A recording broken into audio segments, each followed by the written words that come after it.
What do you do when most of your wealth is tied up in your company? What is your succession plan?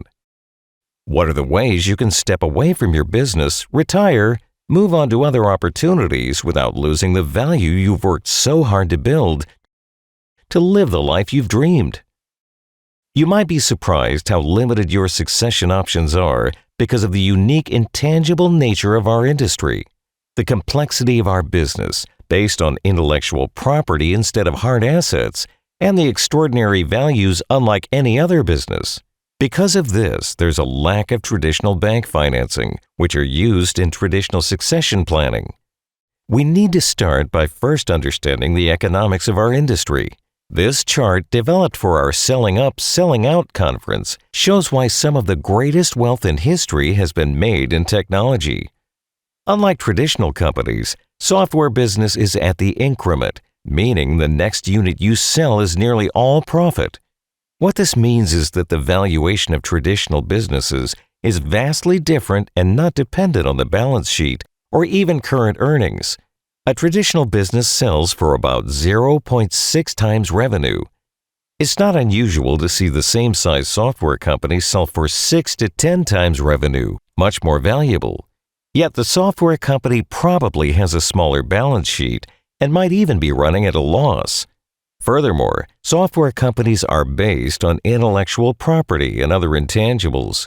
When you think of the word succession, does it immediately conjure up your children taking over your technology business? So that's obviously the first in our list. What do you think about your children taking over? Likely to happen? Or will you face the reality of a lot of family businesses these days, as exemplified by this Chicago Tribune headline? The boss is retiring. The kids don't want the business. It's all too often the case. How do you feel about that? Or how about this picture of the kids absorbed in their phones? It's hard to imagine these two empire builders taking over. You're more likely to hear it, "Dad, we love you and we're proud of you, and we've seen how incredibly hard you work. We'll pass in the business. Can you just give us a check?" And it gets worse. Less than 1% of companies are passed on to their grandchildren in tech. So that pretty much rules out passing the company to your children for most of you.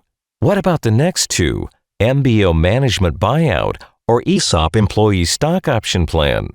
In most traditional company buyouts or sales, the bank plays a key role through loans on hard assets of the business, plant equipment, inventories. Not so with software companies, as the assets are intangible. Further, traditional companies are somewhat steady state, can be bought by almost anyone, usually sold locally, which is a comfort to the banks. Tech companies, on the other hand, are constantly changing and sold only to other tech companies, which can be anywhere in the world.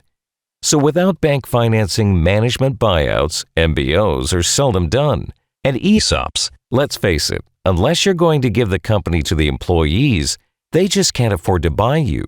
They can't compete with the public buyers or private equity firms who are paying record prices. So we can rule out these two options. IPOs have been shut down recently, so that option is out. Ditto SPACs. Venture capital, not really an exit. And let's face it, VCs are pulling back. Debt, nope. Too expensive, and banks are really tightening. Venture debt? Since the collapse of Silicon Valley Bank, that's not an option either. So that leaves merger, sale, or recapitalization, which we are talking about today. There's good news. While other options are shut down, tech M&A is experiencing record volume due to increased number of buyers and record cash available. And we're in the age of the bolt-on, where buyers are increasingly looking at smaller, early-stage companies.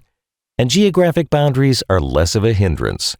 We'll talk more about buyers later.